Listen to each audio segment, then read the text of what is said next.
संतप्त मानस शांत हों, जिनके गुणों के गान में बेवर्धमान महान जिन विचरे हमारे ध्यान में। समय सार परमागम की 14वीं गाथा चल रही है। उसके संदर्भ में एक चर्चा आई थी बीच में कि सामायिक करते हुए सम्यक दृष्टि से भी ज़्यादा निर्जरा आहार करते हुए मुनिराजों को होती है। तो इसमें लिखा गया ऐसा कैसे हो सकता है। प्रश्न है एक प्रश्न आया कि ये संभव नहीं लगता है, ऐसा कैसे हो सकता है। ये प्रश्न की जड़ में हमारी वो मान्यता है जो न मालूम कहाँ से और कैसे अंदर में घर कर गई है कि निर्जरा तो सिर्फ शुद्धोपयोग के काल में ही होती है और बाकी जो शुभोपयोग का काल है मुनिराजों की अवस्था में भी उसमें निर्जरा होती ही नहीं है। इसलिए हमको ऐसा लगता है कि एक कैसे हो सकता है, शुभोपयोग से निर्जरा कैसे संभव है। लेकिन जो छठवें गुणस्थान में आहार लेते वक्त मुनिराजों को निर्जरा होती है वो शुभोपयोग की वजह से नहीं होती है। शुभोपयोग के काल में 3 कषाय के अभाव रूप जो शुद्ध परिणति है वो उसके कारण होती है। निर्जरा का बड़ा संबंध परिणति से है, उपयोग से नहीं है। अभी आप ऊपर की जो पूजने पढ़ रहे थे और उनकी लंबी लंबी जयमालाओं में कौन से गुणस्थान में कितनी प्रकृतियों का बंध होता है ये विस्तार से आपने सुना कि बंधने योग्य कुल 120 प्रकृतियां हैं। पहले गुणस्थान में 117 प्रकृतियों का बंध होता है, फिर दूसरे गुणस्थान में तो 76 है, कितनी है, इतनी प्रकृतियों का बंध होता है। बराबर आप ऊपर तक पढ़ रहे थे। यदि आपने अंत में ध्यान दिया हो तो लिखा था उसमें 11वें 12वें 13वें इन गुणस्थानों में भी एक एक प्रकृति का बंध होता है। 10वें तक तो समझ में कदाचित आ जाए क्योंकि वहाँ सूक्ष्म लोभ रहता है, वहाँ राग का अंश विद्यमान है कि वहाँ भी बंध होता है। लेकिन उसके आगे वहाँ भी बंध होता है। तो ये जो जब इस बंध और अबंध की बात चले और करुणानि योग और अध्यात्म इन दो में टकराव दिखाई दे माने अध्यात्म कुछ कहे और करुणानि योग कुछ कहे, तो हमें क्या करें। पहले तो हमें अपेक्षा समझनी चाहिए, लेकिन फिर भी यदि धर्म कांटे पर बात तोली जाएगी तो जो करुणानि योग में कहा है वो ज्यादा प्रमाणिक है। अध्यात्म के पक्षपातियों को ये बात अच्छी नहीं लग सकती है, लेकिन टोडरमल जी साहब ने मोक्ष मार्ग प्रकाशक में लिखा स्थूल कथन कौन से अनुयोग में है और सूक्ष्म कौन से में है। तो उन्होंने कहा करुणानि योग में सूक्ष्म कथन है और अध्यात्म में अत्यंत स्थूल कथन है। करुणानि योग में भी स्थूल कथन है। तो उन्होंने कहा सूक्ष्म और स्थूल का क्या मतलब है।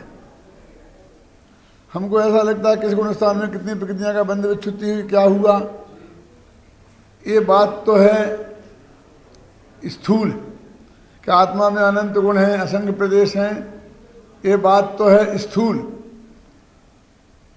और हम केवल ज्ञान से भिन्न आत्मा दृष्टि का विषय है, ये बात है सूक्ष्म। ऐसा हमको लगता है और कहते सूक्ष्म से की बात हम कैसे करते हैं। लेकिन वास्तव में परिभाषा क्या है सूक्ष्म स्थूल की, टोडरमल जी ने मोक्ष मार्ग प्रकाशक में दी है कि जो अपनी बुद्धिगम्य हो, बुद्धिगम्य कथन करे सूक्ष्म के अनुसार, उसका नाम है स्थूल कथन। वो जो केवल ज्ञान गम्य कथन है उसका नाम है सूक्ष्म कथन। तो आत्मा में अनंत गुण है, ये सूक्ष्म है, क्योंकि तुम गिन नहीं सकते कभी। कोई सूक्ष्म ज्ञान वाला ये नहीं कह सकता कि मैंने तुम्हें आत्मा में जो अनंत गुण बताए हैं वे गिन के बताए हैं, वे तो उसने पढ़ के ही बताए हैं और सुन के ही बताए हैं। ख्याल में है ना। अभी ये प्रकृतियाँ किस गुण स्थान में कौन सी प्रकृतियों का बंध होता है, कौन सा अबंध होता है, कौन सा सत्य होता है, कौन सा असत्य होता है, कौन सी बंध विच्युत्ति होती है, कौन सी सत्य विच्युत्ति होती है, किनकी उदय विच्युत्ति होती है, ये सारा वर्णन केवल ज्ञानगम्य है, अपने आंख से हम जान के नहीं कह सकते। है ना। अभी आपका शुद्धोपयोग की जब बात आती है तो कहते आत्मा सब पर पदार्थों से बिल्कुल हटकर और अपने आत्मा को ही जाने और उसमें ही जम जाए, बस कोई पर पदार्थ उसके ज्ञान का ये नहीं बने, तो हमको तो शुद्धोपयोग है या अध्यात्म का शुद्धोपयोग है, स्थूल शुद्धोपयोग है। और अब बोलिए 7वें गुणस्थान के ऊपर तो सब शुद्धोपयोग ही है ना। 6वें गुणस्थान के ऊपर जाते हैं, 7वें में शुद्धोपयोग है, 8वें में शुद्धोपयोग है। और लिखा है तत्वार सूत्र में कि श्रेणी में भी अर्थ संक्रांति, व्यंजन संक्रांति और योग संक्रांति होती है। ये संक्रांति क्या है जानते हैं? हम तो वो जानते 14 जनवरी को आती है वो संक्रांति। क्यों?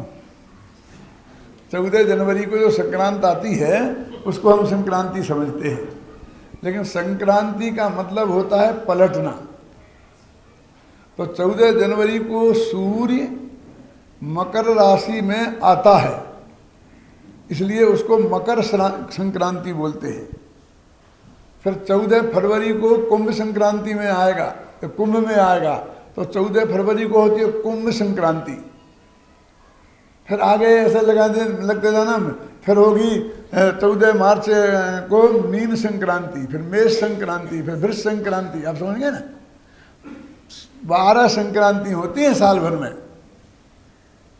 और अंग्रेजी पंचांग वालों ने क्या किया कि फिक्स कर दी कि जिस तारीख को संक्रांति हो, सूर्य का मतलब एक राशि से दूसरी राशि में जाए, उस दिन की 14 तारीख नक्की कर दी और कोई सा महीना हो, बस खत्म। अब उसका हिसाब कैसे बैठाया कि कोई 31वां महीना कर दिया, कोई 30 कर दिया, कोई 28 कर दिया, कोई 29 कर दिया। ख्याल में है ना। लेकिन वो हिसाब उन्होंने वहीं का वहीं समाप्त कर दिया। और जो इंडियन पंचांग हैं, अब उनके 30 दिन का तो महीना और 12 महीना तो 360 दिन होते हैं। और एक बरस होता है 364 दिन, 64 साढ़े 64 ऐसा कुछ होता है। 64 और 65 के बीच में होता है। ख्याल में है ना। तो उनके वो बीच में ये तिथि बढ़ गई, ये तिथि घट गई, ये तिथि ऐसी हो गई, इस तरह से वो पूरी करते हैं। और वो घटाने बढ़ाने का नियम क्या है कुछ मालूम? ये रहते हैं कि 60 घड़ी का 24 घंटे होते हैं। तो कौन सी राशि पे चंद्रमा, देखो महीना होता है चंद्रमा की तरफ से, दिन होता है सूरज की तरफ से, वर्ष होता है सूरज की तरफ से। उत्तरायण दक्षिणायन बताया था ना रात को आपको। आपने देखा होगा, अपने घर में देखना कि जब सर्दी के दिन होते हैं ना, दिसंबर वगैरह, तो सूरज दक्षिण की तरफ होता है, उसे बोलते दक्षिणायन। और जब भी गर्मी आएगी ना तो सूरज उत्तर की तरफ जाएगा, उसे बोलते हैं उत्तरायण। अयन माने होते हैं 6 महीना, जैसे अपन बोल वर्ष माने 12 महीना होते हैं ना, समझे ना। उसका अयन माने होता है 6 महीना। तो उत्तर अयन और पूर्व अयन, समझे ना, दक्षिण अयन, ऐसा अर्थ है उसका।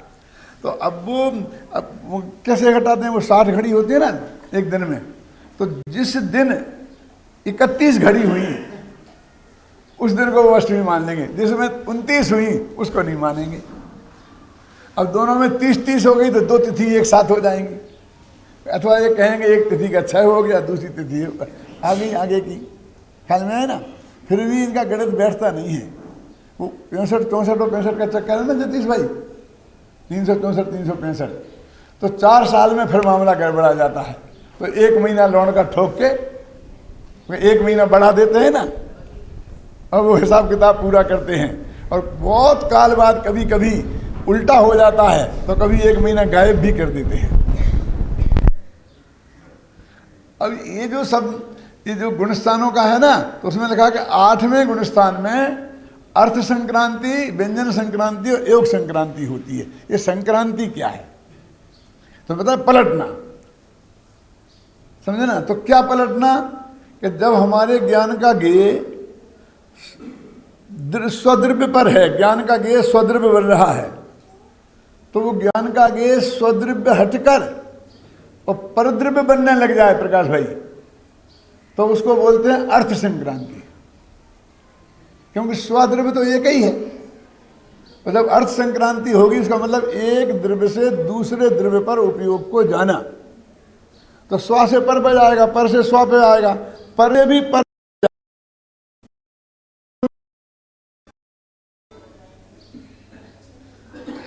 अर्थ संक्रांति। व्यंजन संक्रांति क्या है? व्यंजन माने पर्याय, तो एक पर्याय से उपयोग दूसरी पर्याय पे जाए तो वो व्यंजन संक्रांति है। और योग संक्रांति मन से वचन पे, वचन से काय पे, तो उसका नाम है योग संक्रांति।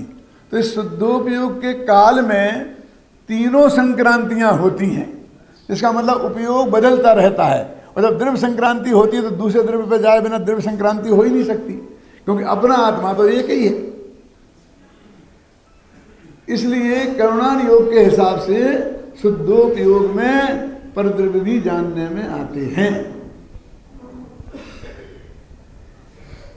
कभी स्व कभी पर, ऐसा नहीं, कभी स्वामुख्य और कभी परमुख्य। जब परमुख होता है तब भी स्व जानने में आता है, जब स्वमुख होता है तब भी पर जानने में आता है, क्योंकि उसका स्वपर प्रकाशक स्वभाव है। तो इसलिए जो हमारे दिमाग में ये बात हो गई कि शुद्धोपयोग में आत्मा के सन्मुख उपयोग रहता है और उससे ही निर्जरा होती है, आत्मा जानने में आता रहे तो निर्जरा होगी, नहीं तो नहीं होगी। टोडरमल जी ने लिखा है मोक्ष मार्ग प्रकाशक में, पढ़ना आप ध्यान से पढ़ा हो तो। गुरुदेव श्री तो मोक्ष मार्ग प्रकाशक को उतना ही बड़ा ग्रंथ मानते हैं जितना समय सार, और उनके जीवन परिवर्तन में समय सार के साथ मोक्ष मार्ग प्रकाशक में भी बहुत बड़ा हाथ है। कि समय सार लगा था 72 में उनके हाथ, 72 नहीं 78 में, और मोक्ष मार्ग प्रकाशक लगा था 82 में। तो आप कहें पहले तो समय सार लगा, वे उससे ही पलट गए। कहाँ पलटे? पलटे तो वे 91 में हैं जाकर के। कि नहीं आया समझ में? जब उन्होंने मोहपत्ती उतारी भगवान पारसनाथ की मूर्ति के सामने महावीर जयंती के दिन, तब उन्होंने दिगंबर धर्म स्वीकार किया। अंदर चित्त में बात आ गई होगी कि दिगंबर धर्म सच्चा है और जहां मैं हूं वो गड़बड़ है, लेकिन वो दिगंबर धर्म में डंके की चोट को धारण करने में उन्हें 13 वर्ष लगे। बहुत आसान काम नहीं है वो आध्यात्मिक क्रांति। ये जीवन में संप्रदायों से हम इतनी बुरी तरह जकड़े हुए हैं कि हजारों लोग आज भी ऐसे मिलेंगे कि वो अंदर से पूछा तो कहते हैं भाई बात तो सच्ची दिगंबर ही है, आप ही लोग कहते हो वही है, लेकिन अब समाज का इसका उसका न और कितने कितने चक्कर हैं। तो दोनों ही मिल गए ना, और दोनों को स्वाध्याय करते रहे, कराते रहे, तब जाकर फाइनल डिसीजन पड़ा कि अब जो कुछ हो सो हो, चाहे मेरे साथ कोई भी नहीं आए। 13 साल तक इसके लिए इंतजार किया कि कुछ लोग साथ में हो जाएंगे। जब कोई नहीं हुआ तो कहते सिंह तो अकेला ही जंगल में विचरण करता है, और छोड़ के अकेले हो गए। फिर भले ही भीड़ इकट्ठी हो गई। आपके बापूजी भी बाद में आए, समझ नहीं। तो इसलिए जो ये शंका का मूल ये है कि ऐसा कैसे हो सकता है। लेकिन वास्तव में जो निर्जरा का नियम है, कर्मों के झड़ने का, उदय का अभाव जिसे अपन बोलते हैं, अथवा जो वो तो परिणति के हिसाब से है। एक आदमी को आज लाख रुपए की इनकम हो गई तो उसे अरबपति कह सकते हैं, और आज 1 रुपये की भी इनकम नहीं भई और अरब रुपया उसके पास है, तो वो अरबपति है कि नहीं है? वो उसकी संपत्ति है। 3 कसाय के अभाव से और मिथ्यात्व के अभाव से जो 6वें गुणस्थान 7वें गुणस्थान के योग्य निर्मल परिणति हुई है, असली नियामक तो वो है निर्जरा की। अब 4थे गुणस्थान वाले के सिर्फ मिथ्या तो अनंतानुबंधी के कसाय के अभाव रूप निर्मल परिणति है, और 6वें गुणस्थान वाले के 3 कसाय के अभाव रूप निर्मल परिणति है। कितना फर्क है बोलिए? इसलिए आहार करते हुए मुनिराज को ज्यादा निर्जरा है और आत्म ध्यान करते हुए सम्यक दृष्टि को कम निर्जरा है। और मिथ्या दृष्टि सामायिक में बैठ जाए और ध्यान का ढोंग करे तो उसे तो फिर होगी, उसे भी तो होगा थोड़ी बहुत कि उसे कहते बिल्कुल नहीं है, मिथ्या दृष्टि को बिल्कुल नहीं है, कल बताई थी। अब भूल जाते हैं आप लोग तो क्या करें। टोडरमल जी ने गोमट सार की टीका में एक प्रश्न किया कि आप कहते हो कि 11 स्थान हैं काय के, असंख्यात गुणी निर्जरा के, असंख्य गुण निर्जरा ऐसा आता ना, 11 स्थान हैं। उसमें पहला स्थान सम्यक दृष्टि का, दूसरा स्थान वृत्ति का, तीसरा स्थान छठवें गुण स्थान वाले का, चौथा स्थान अनंतानुबंधी कसाय का विसंयोजन करने वाले का। ऐसे ऐसे 11 हैं स्थान। तो उन्होंने कहा पहले में तुम अनंत गुणी असंख्य गुणी निर्जरा कहते हो, तो असंख्य गुणी निर्जरा पहले में किससे गुणनफल लगाएं? मिथ्या दृष्टि को तो निर्जरा है नहीं। तो 0 में असंख्यात का गुणा करो, चाहे संख्यात का करो, चाहे अनंत का करो, फल तो 0 ही है। और उससे असंख्यात गुणी है माने असंख्यात 0 निर्जरा है। तो इसका मतलब है कि सम्यक दर्शन के पहले भी निर्जरा होनी चाहिए। क्यों? ये सिद्ध किया उनने। और उन्होंने कहा किसके? कि जो सम्मुक्त के सम्मुख मिथ्या दृष्टि है कर्ण लब्धि वाला, तो कर्ण लब्धि वाले के भी निर्जरा शुरू हो जाती है। तो उससे असंख्य गुणी निर्जरा सम्यक दृष्टि के चौथे गुणस्थान में होती है।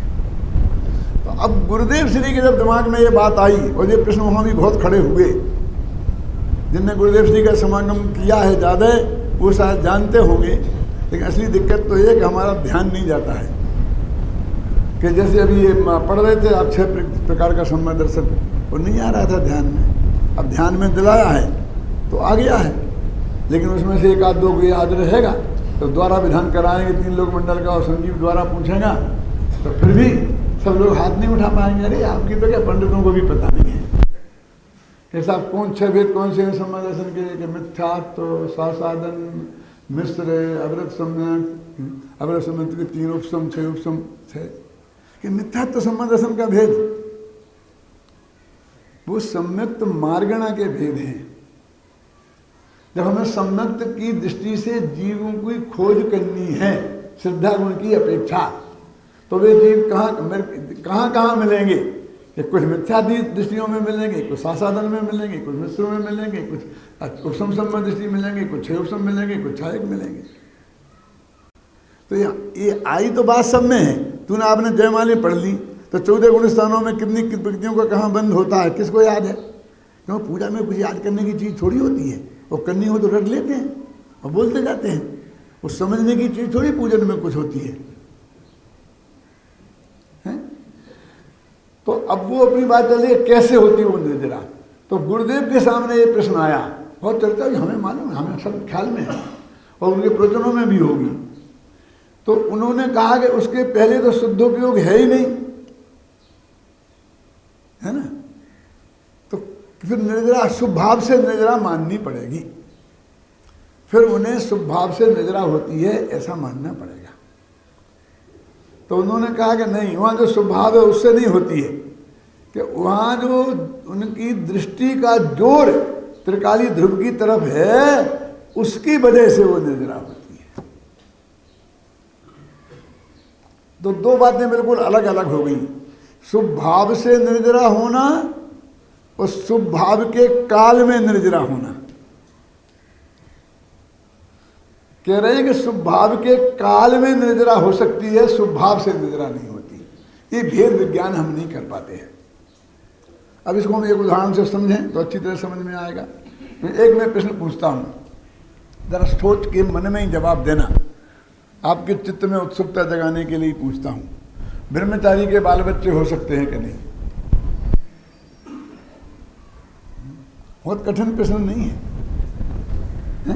और उत्तर आप लोगों के दिमाग में आ भी गया होगा फटाफट 1 सेकंड में, सोचने की जरूरत नहीं है। और वो होगा ब्रह्मचारी के बाल बच्चे कैसे हो सकते हैं? ये असंभव बात है ना।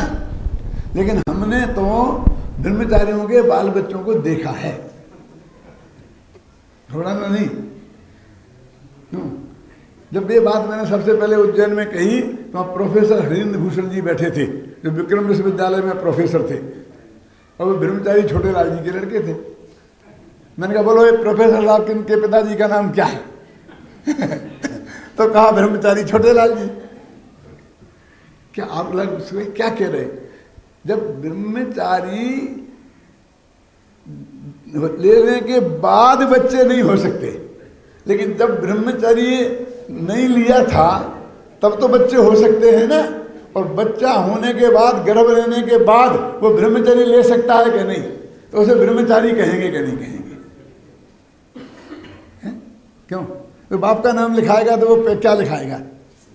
अब वही नाम लिखाएगा कि दूसरा नाम लिखाएगा? कोई बोलिए कि तुम क्या बात करते हो, ब्रह्मचारियों के बाल बच्चे नहीं होते? बाल बच्चे तो तीर्थंकरों के भी होते हैं, और मोक्ष में चले गए उनके भी होते हैं। आदिनाथ के थे ना तो भरत और बाहुबली। मेरे कहने का मतलब है मोक्ष में भी चले जाए कौन? बेटे और बाप दोनों ही। तब भी हम, बाहुबली और भरत के पिता का नाम ऋषभदेव था, तब भी ये व्यवहार इस जगत में चलता है। क्या आप व्यवहार की बात ले चुके, इसमें क्या दम है? एकदम सफेद झूठ। अरे भाई सारा प्रथमान योग इस पर ही खड़ा है। क्यों? उनको तो अरबों वर्ष मोक्ष गए हो गए, और आज भी जब हम आदि पुराण महापुराण पढ़ते हैं, क्यों, तब उसी भाषा का प्रयोग करते हैं कि नहीं करते हैं? और मैं तो कहता हूं कि हृदय के अंदर एक चोर और है। क्यों मालती जी साहब बता दूं? निश्चय की बात करते हैं तो लोग कहते तो बहुत गहरी गहरी बात हो गई, निश्चय की हो गई। व्यवहार की बताते हैं तो उससे ज्यादा घबराते हैं। क्यों? देवलाली में इस बात पे झगड़ा हो गया कि साहब मेरे को इनने 25,000 में शांतिनाथ भगवान दिए थे। जतीश भाई, मैं नाम बता सकता हूँ उस आदमी का जो मेरे पास आया था, और अब ये पलट गए। अब मेरे को मल्लीनाथ पकड़ा।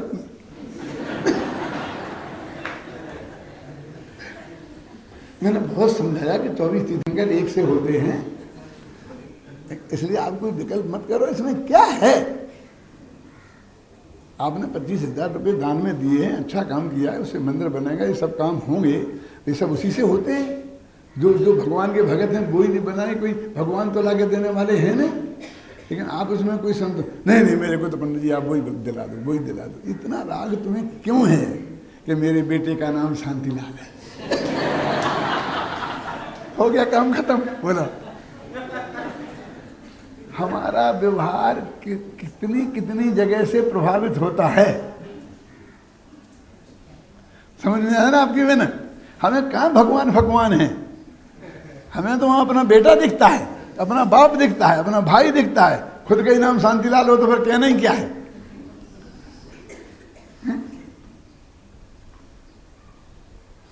अब देखिए इस मंदिर में 3 मूर्तियां विराजमान करते हैं। क्यों की साहब 3 मूर्तियां? भगवान आदिनाथ, एक तरफ बाहुबली, एक तरफ भरत। कितना अच्छा लगता है, क्यों नहीं? एक तरफ आदिनाथ होते, फिर बीच में इधर कुंथनाथ होते, और उधर मल्लीनाथ होते तो बुरे लगते। मैं आपसे जानना चाहता हूं कि इसमें क्या बुरे थे और ये क्या अच्छे हैं? कि नहीं देखो बीच में पिताजी दोनों तरफ। अभी तेरे पिताजी और बेटे के दिख रहे हैं, अभी तेरे को भगवान नहीं दिख रहे तीनों। अपने चित्त के पीछे का चोर हम पकड़े। क्यों? गांव गांव में ऐसे भारत बाहुबली और आदिनाथ नहीं खड़े हैं, और उसके पीछे क्या है जो मैं कह रहा हूं? अपना परसेंटेज आप निकाल लेना अपने मन से कि वे वीतराग भाव से खड़े हो गए हैं कि इसमें कोई राग भाव ने काम किया था। कि साहब हमारे यहाँ तो हमने अलग रखे, साहब ये नहीं रखे। क्या रखे? शांतिनाथ, कुंथनाथ और अरयनाथ। बहुत जगह मिलेंगे, आहार जी में कई जगह पुराने 500-1000 वर्ष पुराने भी हैं, तीनों की जोड़ी बहुत है ना। तो ये क्यों रखे तुमने? इनका चुनाव क्यों किया? कि पंडित जी साहब तीनों तीर्थंकर और तीनों चक्रवर्ती और तीनों मजा है, तीन तीन पद के धारी, अकेले तीर्थंकर के क्यों दें हम? बोलो सोचो आप क्या है। तो अभी देखो चक्रवर्तित्व की महिमा आ रही है, कामदेवत्व की महिमा आ रही है, तीर्थंकरत्व की महिमा आ रही है, जिनेंद्र भगवान जो वीतरागी सर्वज्ञत्व की महिमा कहाँ आ रही है? तुझे तो कहीं ना कहीं जोड़ी खोजना है, किसी ना किसी तरह से जोड़ी बनाना है। ये जोड़ी वाली प्रवृत्ति वाले लोग जो है ना, बिना जोड़ा के पूजा में भी बिना जोड़ा के खड़े नहीं हो सकते ना, क्यों? तो जिन्हें जोड़ी वाले प्रवृत्ति हैं वो कहीं ना कहीं से जाकर जोड़ी बनाए बिना रहेंगी नहीं। अब उसमें कोई लौकिक प्रयोजन, लौकिक राग ही काम करता है। तो व्यवहार तो यही ऐसा है, ये चलेगा, इसको हम कहाँ रोक सकते हैं, कैसे कर सकते हैं? तो हम तो यही कर सकते हैं कि भाई उन्होंने मान लो किसी कल्प से किया हो, और हमारे लिए तो शांतिनाथ, कुंतनाथ, अरहनाथ तीनों एक से हैं, भरत और बाहुबली सब एक से हैं। क्यों? पहले मुझे बाहुबली मिल गए थे और फिर मेरे गले भरत पड़े। भरत ही बहुत अच्छे हैं। क्यों दीप्तन जी, भरत भगवान कौन से बुरे हैं? मेरे कहने का मतलब ये है कि देखो ये रागी जीव कहाँ कहाँ अपना राग जोड़ता है। एक सच्ची घटना सुनाता हूँ। हमारा अशोकनगर में मैं रहता था, तो एक वहाँ पर चौधरी मोतीलाल जी थे, तो उन्होंने भगवान आदिनाथ की मूर्ति वहाँ विराजमान की थी। रोजिना भगवान आदिनाथ की पूजन वो करते थे। तो एक सौगाणी जी थे, तो उन्होंने चंद्रप्रभु भगवान की मूर्ति विराजमान की थी। तो वो चंद्रप्रभु भगवान के यहाँ रोजिना पूजन करते थे। अब भाग्य से तीनों हम बीमार पड़े, दोनों में सेठ और तीसरा में। तो वो सेठ गए, कोई बम्बई गया ऑपरेशन कराने, कोई इंदौर गया और मैं भोपाल गया, और तीनों का ऑपरेशन होके आया। और हमें फिर महीना 2 महीना बाद तीनों एक साथ मंदिर में मिले।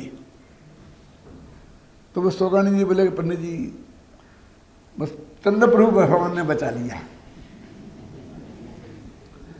नहीं तो बहुत हालत खराब थी, ये हो गया था, ये हो गया था, वो हो गया। चंद्रप्रभु भगवान ने बचा लिया था। उतना में वो बोले, हमने दाऊ दाऊ कहते थे, दाऊ बोले पंडित जी आदिनाथ की कृपा से सब ठीक हो गया। मैंने कहा मेरी समझ में नहीं आ रहा मैं कैसे बच गया।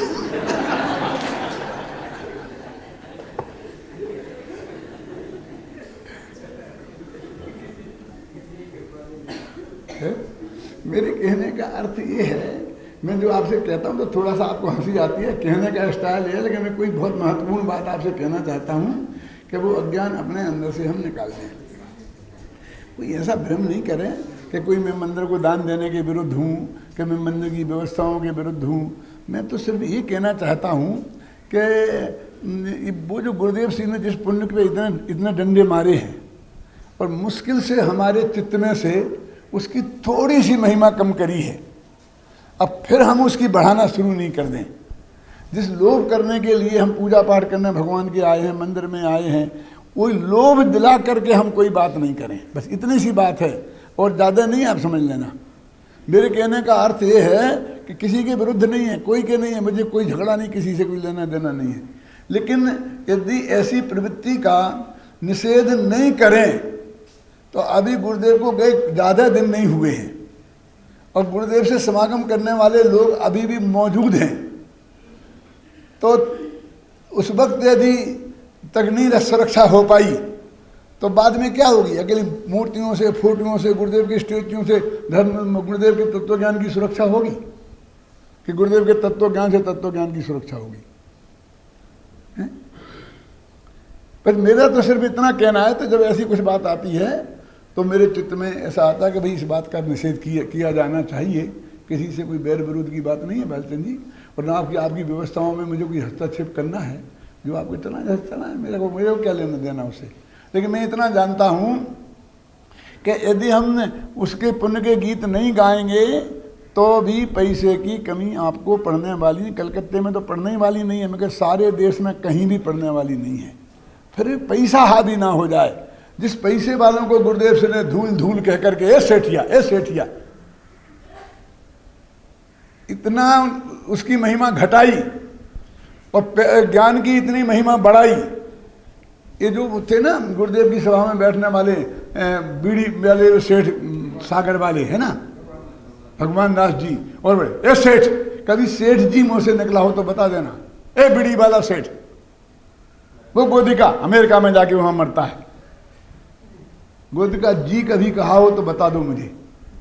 और मेरे दादा की उम्र के थे गुरुदेव भी और वो भगवान दास सेठ भी। और मैं 20-22 वर्ष का वहां पहुंचा तो मुझे कभी पंडित जी के अलावा नहीं बोला। उन्होंने ज्ञान की महिमा कितनी बढ़ाई, ख्याल में है ना, और धन की महिमा कितनी कम करी, और हम फिर उस धन पे चढ़ जाएं। ज्ञान समान नान जगत में, सुख को कारण इही परमामृत, जन्म जरा मृत्यु, धन समाज गज राज बाज तो काज न आवे, ज्ञान आपको रूप भयो फिर अचल रहावे। सिर्फ इतनी सी बात है कि पंडित हुकुमचंद के सम्मान करो ये बात नहीं है, और सेठियों का सम्मान नहीं करो ये बात नहीं है।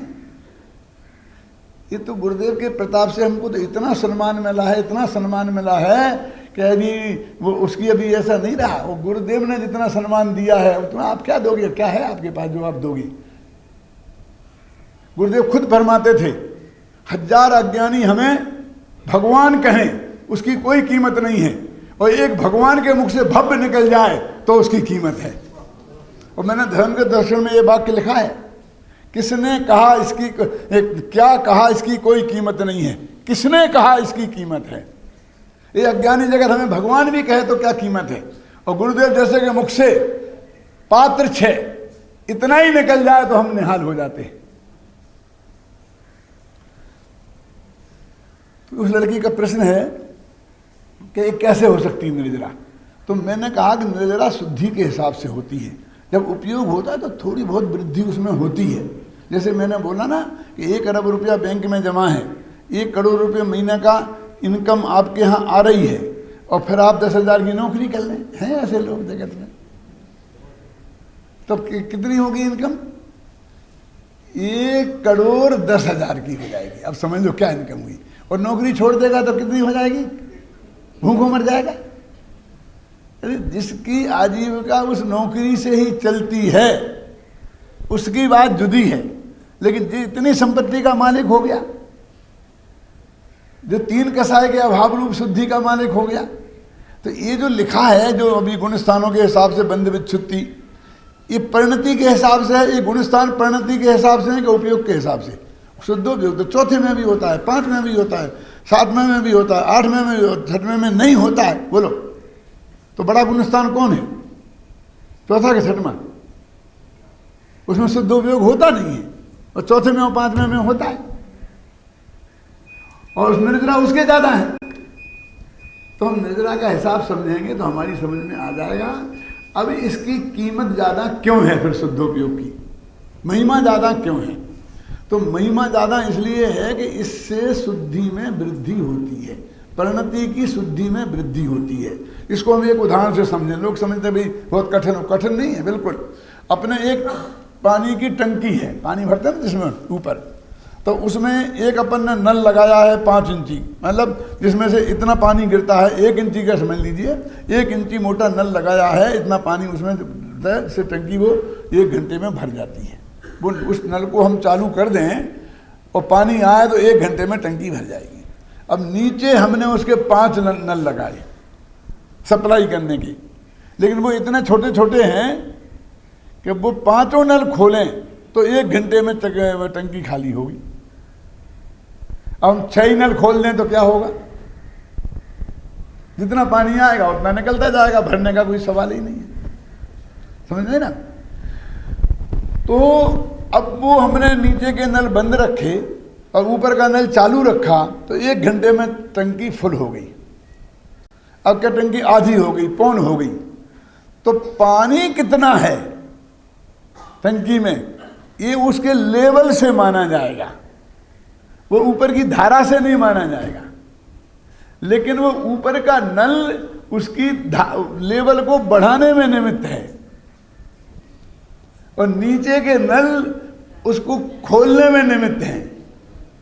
तो ये पर की तरफ उपयोग जाना, ये नीचे के नल खोलना है, और अपने आत्मा में उपयोग जाना है, ये ऊपर का नल, सप्लायर वाला नल खोलना है। बस इतनी सी बात है। लेकिन निर्णय होगा पानी कितना है, तो उसमें नीचे निशान लगा रहता है ना, इतना लीटर से मान लो 100 लीटर की पंक्ति है तो यहाँ तक लीटर से निशान बना रहता है ना। तो आप उस निशान को देखकर अंदर लेवल देखोगे कि ऊपर से पानी गिर रहा है, वो देखोगे। जब पानी ऊपर से आ रहा है तो फुल टंकी, क्यों? ऐसे चलेगा? नहीं चलेगा। तो वो जो शुद्धि की जो निर्णय है वो परिणति के हिसाब से होती है, और जो कोई चीज़ थोड़ी स्थायी होती है उसके हिसाब से डिसीजन होता है। एक क्षणिक पर्याय के हिसाब से डिसीजन थोड़ी होता है। अब एक क्षण में धर्मात्मा, एक क्षण में पापी, एक क्षण में धर्मात्मा, एक क्षण में पापी, फिर क्या करोगे मुनि?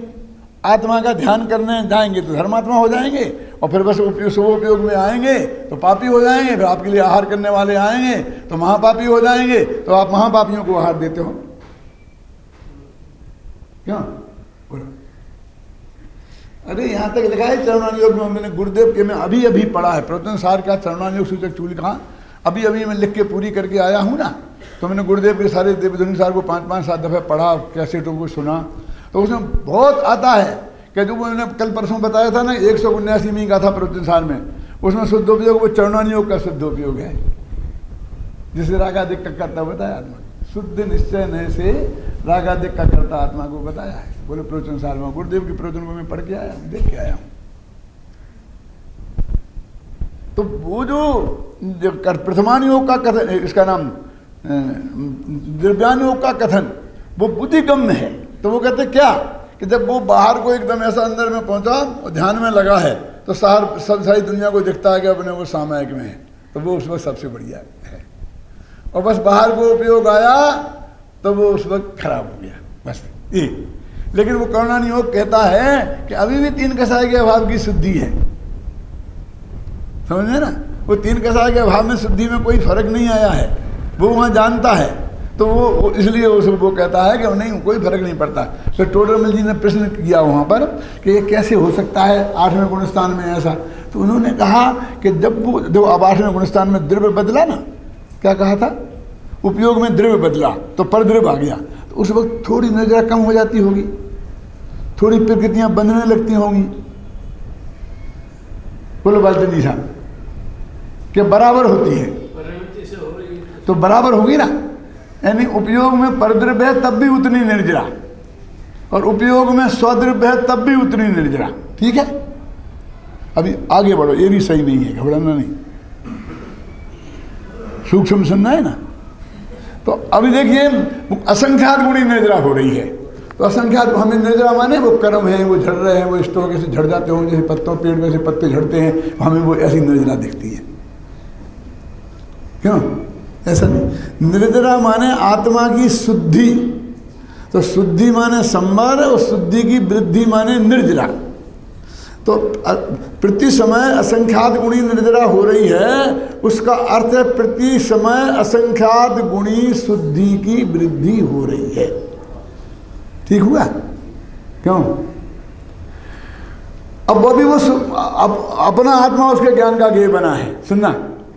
तो जितनी शुद्धि की वृद्धि है और अगले समय पर द्रव्य उसके ज्ञान का गेय बन गया, तो उतनी ही है कि ज़्यादा है शुद्धि, असंख्यात गुणी ज़्यादा शुद्धि है उसके।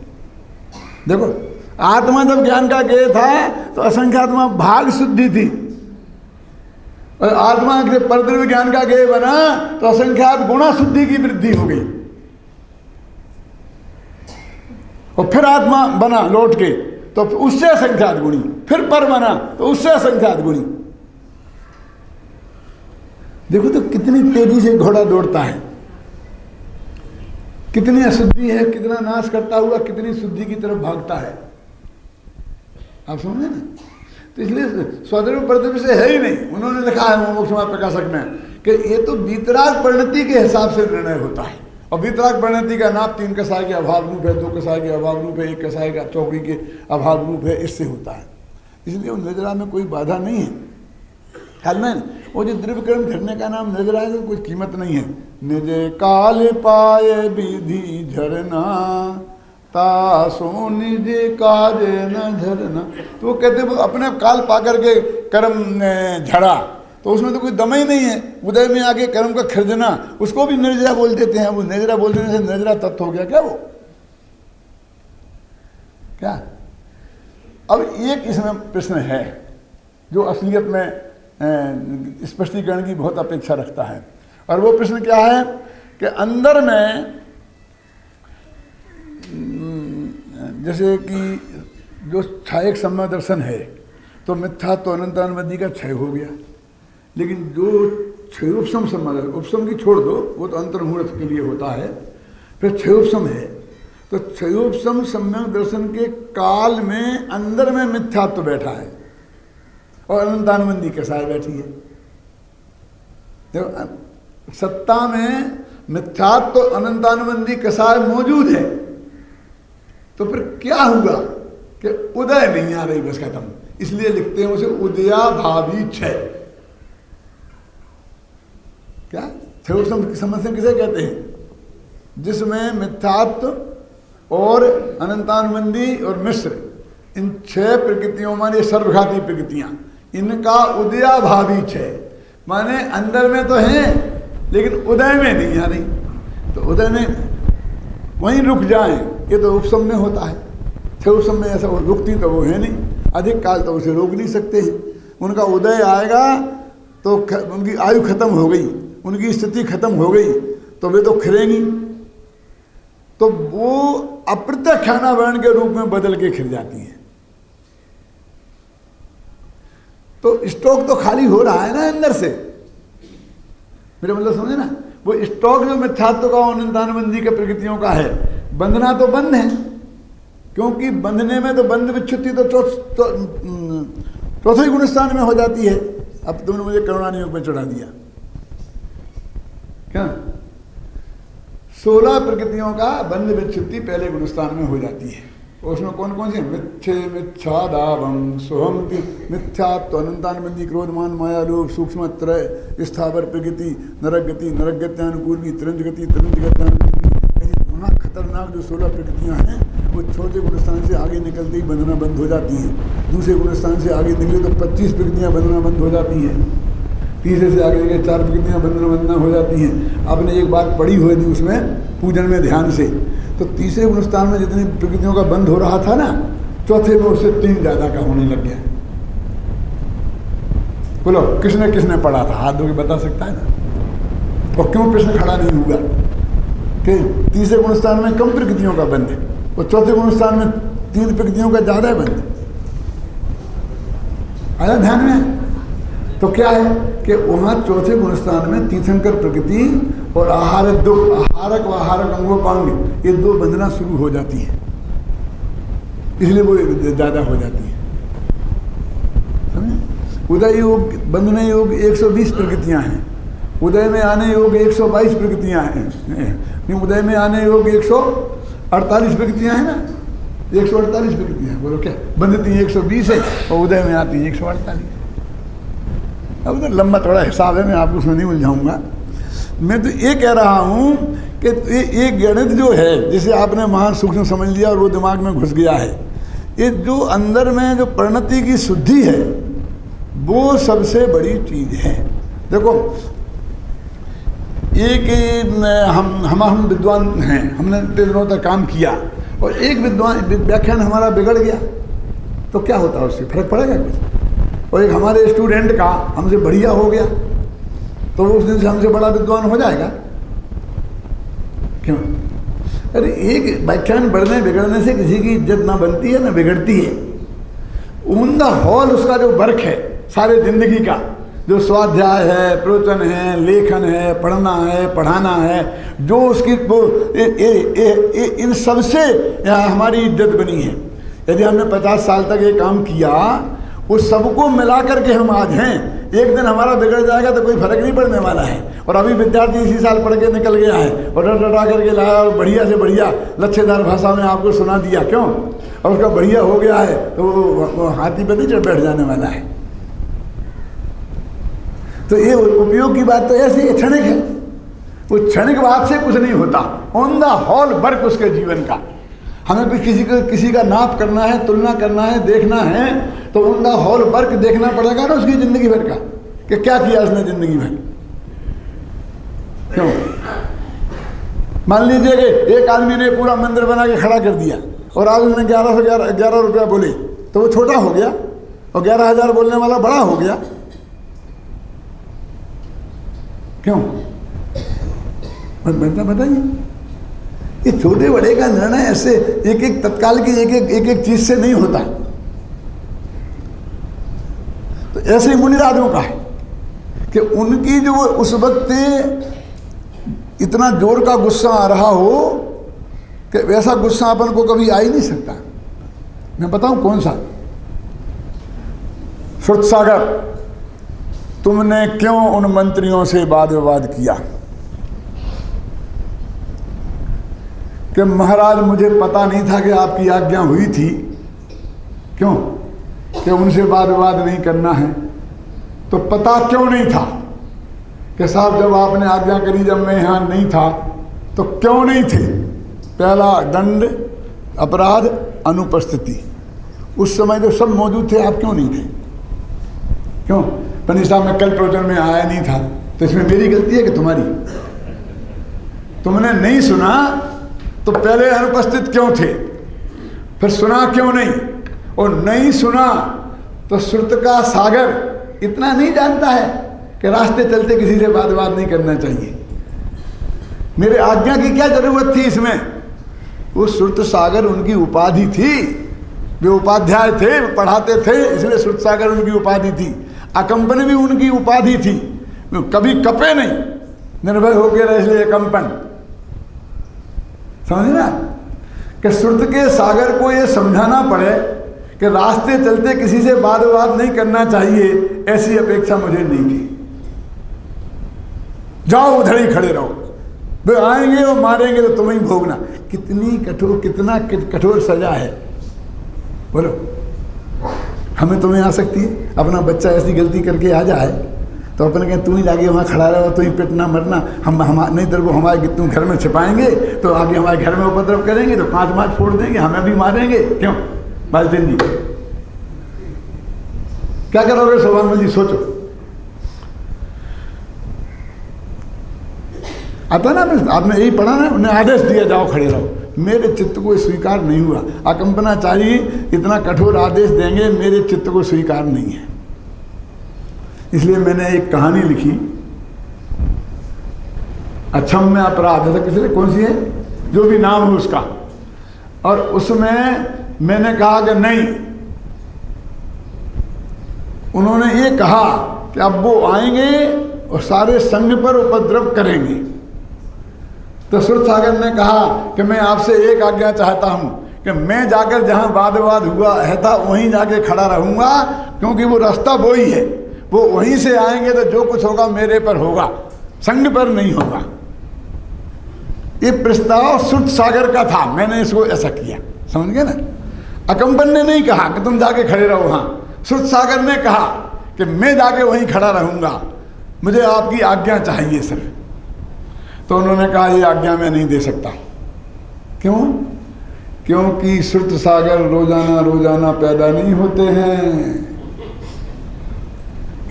एक श्रुत सागर कैसे बनता है तुम्हें पता नहीं है। वो स्वयं कितनी मेहनत करता है, गुरु कितनी मेहनत करते हैं, क्यों? तब वो श्रुत सागर बनता है।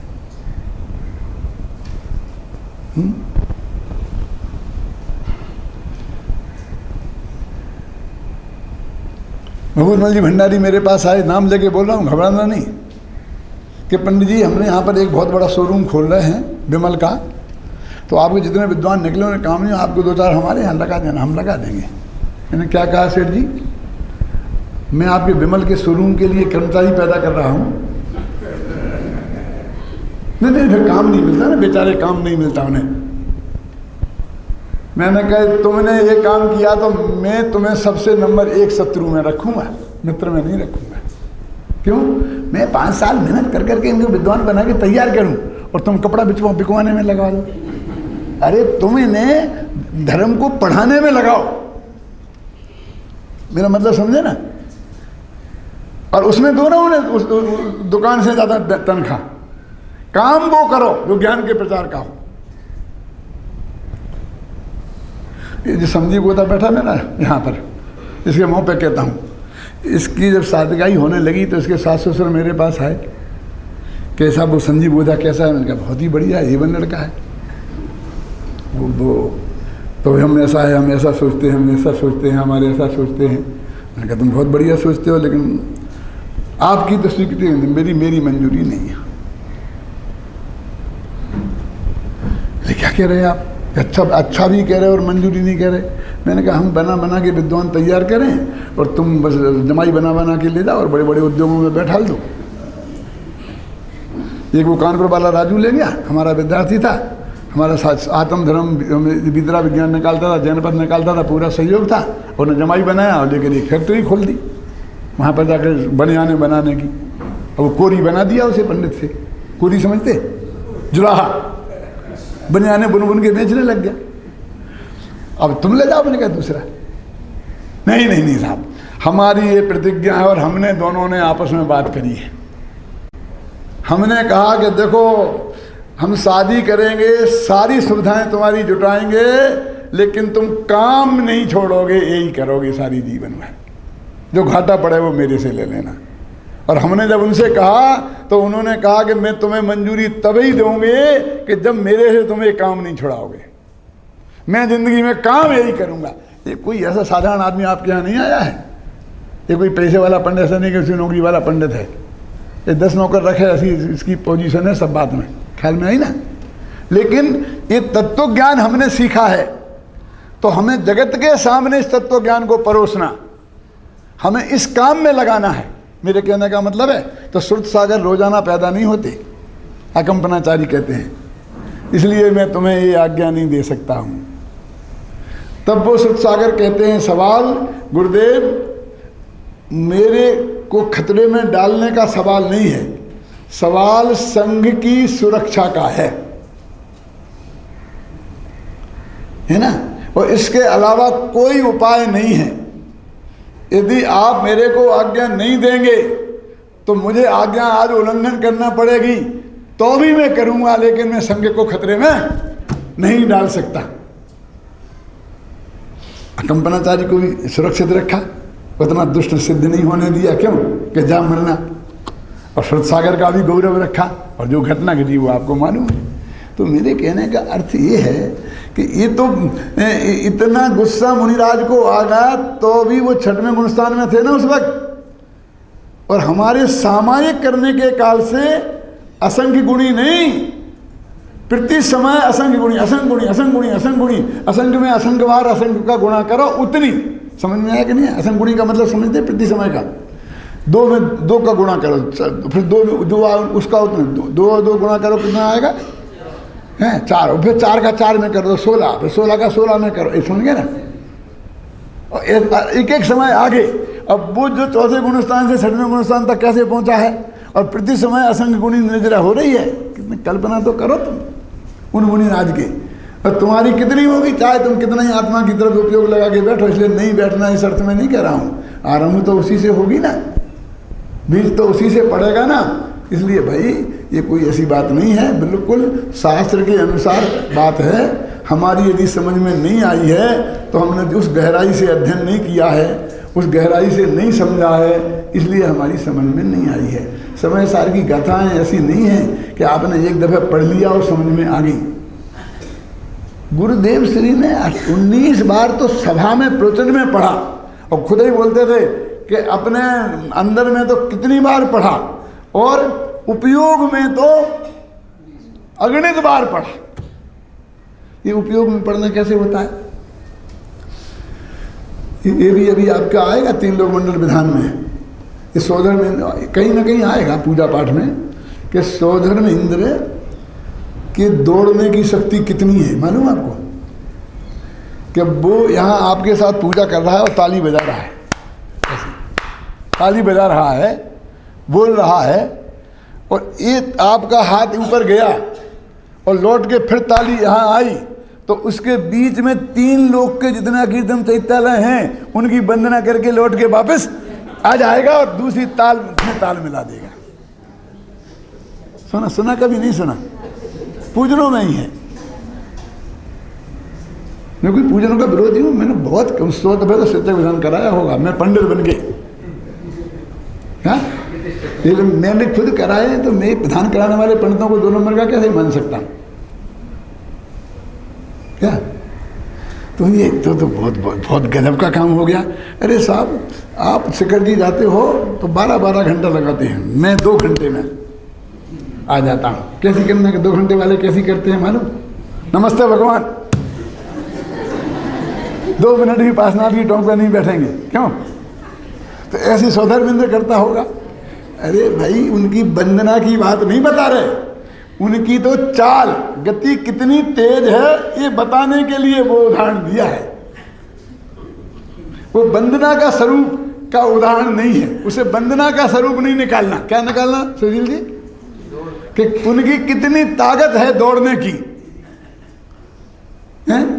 लेकिन आचार्यों की बात तो देखो कि दौड़ने की ताकत को भी वंदना से बताया है।